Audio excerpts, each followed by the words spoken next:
العزل يهدد 5000 عضو في الجماعات الترابية. لماذا؟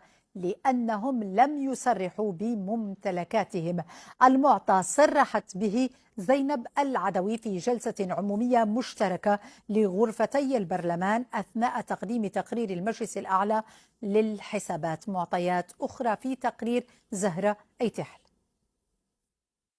التي تراقب وتحاسب عند الاقتضاء، يدقق تنفيذ قوانين المالية العمومية، يراقب التصريح بالممتلكات ويدقق حسابات الأحزاب السياسية.